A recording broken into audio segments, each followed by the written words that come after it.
अच्छा, तो बच्चों जैसे हमने पहले जो है वो पहले ऊपर वाली व्याख्या पढ़ी थी हमने, ठीक है। इसमें हमने क्या पढ़ा था कि जो कवि ने स्वप्न देखा था वो कैसा स्वप्न देखा था, सुख का स्वप्न देखा था, ठीक है। तो आज हम ये जो है अगली व्याख्या पढ़ेंगे। तो इसमें क्या है, जो कवि ने जो वो सुख का स्वप्न देखा था उसमें उसने क्या देखा था, अपनी प्रियतमा को देखा था जिससे वो बहुत प्रेम करते थे, ठीक है। तो अपनी प्रियतमा को स्वप्न में देख के क्या है, वो कवि को बहुत अधिक सुख मिलता था, तो उसने अपनी प्रियतमा का स्वप्न देखा है, ठीक है। तो आज हम जो है वो ये व्याख्या पढ़ेंगे।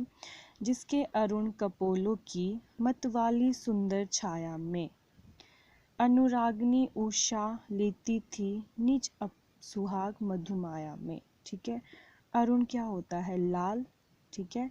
कपोलो होता है गाल, अनुरागनी होता है प्रेम भरी, ठीक है। अनुरागनी क्या होता है, प्रेम की, ठीक है।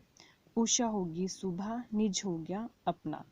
तो इसमें कवि क्या कह रहे हैं, जिसमें उन्होंने स्वप्न देखा था, उन्होंने किसका स्वप्न देखा था, अपनी प्रेमिका का स्वप्न देखा था, जो उन्हें सुख का स्वप्न लगा था। तो उसमें वो क्या कहते हैं कि जो वो स्वप्न था, जो मेरी प्रेमिका थी, उसके जो गाल थे वो कैसे थे, गाल कैसे थे, लाल थे, ठीक है। मतवाली सुंदर छाया में, और क्या था, मस्ती भरी सुंदर छाया थी। कैसी छाया थी, मस्ती भरी सुंदर छाया थी। अनुरागनी उषा लेती थी, वह सुबह कैसी थी, प्रेम भरी थी, ठीक है। जब उसने वो स्वप्न देखा अपनी प्रियतमा का, तो वो सुबह कैसी थी, प्रेम भरी थी।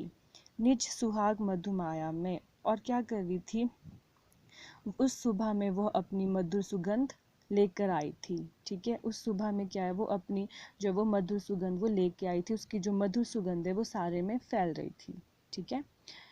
उसकी समृद्धि पाथ्य बनी है थके पथिक की पंथा की। समृद्धि होता है यादें, पाथ्य क्या होता है, एक तरफ से सहारा, ऊर्जा, ताकत, मतलब जिसकी यादों से किसी को ताकत, सहारा, ऊर्जा मिलती है तो उसे पाथ्य कहा जाता है। तो इसमें भी कवि को क्या है, वो प्रेमिका की जब वो याद करता है तो प्रेमिका की यादों से उसे क्या मिलता है, पाथ्य मिलता है, मतलब सहारा मिलता है, ऊर्जा मिलती है, ताकत मिलती है उसकी समृद्धि से, उसकी यादों से, ठीक है। थके होता है थके हुए, पथिक राहगीर, ठीक है। पथिक इसमें कवि, इसमें अपने आप को पथिक कहा है कवि ने, ठीक है। पंथा क्या होता है, रास्ता, ठीक है। सीवन होता है सिलीवी, सीवन होता है सिलीवी, ठीक है। कंथा होता है मन रूपी रजाई, ठीक है। फिर इसमें क्या कहते हैं कवि कि मेरे थके हुए जीवन में, मेरे थके हुए जीवन में वे यादें, ठीक है, मेरे थके हुए जीवन में वे यादें पाथ्य का काम करती है, अर्थात वे यादें मुझे क्या देती है, ऊर्जा देती है, ताकत देती है, ठीक है। सीवन को उधड़ कर देखोगे क्यों मेरी कथा की, कि तुम जो है वो मेरी मन रूपी रजाई, तुम जो है मेरी मन रूपी रजाई, मेरी जो मन रूपी रजाई है वो सिली हुई है, और तुम उसे क्यों उधेड़ना चाहते हो, तुम उसे उधेड़ कर क्यों देखना चाहते हो, अर्थात मैं जो है वो अपनी आत्मकथा किसी को नहीं बताना चाहता, तो तुम मेरी आत्मकथा क्यों जानना चाहते हो, ठीक है। तो ये आज हमने ये व्याख्या पढ़ी। आशा करती हूँ कि आपको ये अच्छे से समझ आ गई होगी, ठीक है। तो आप भी इसका प्रयास कीजिए।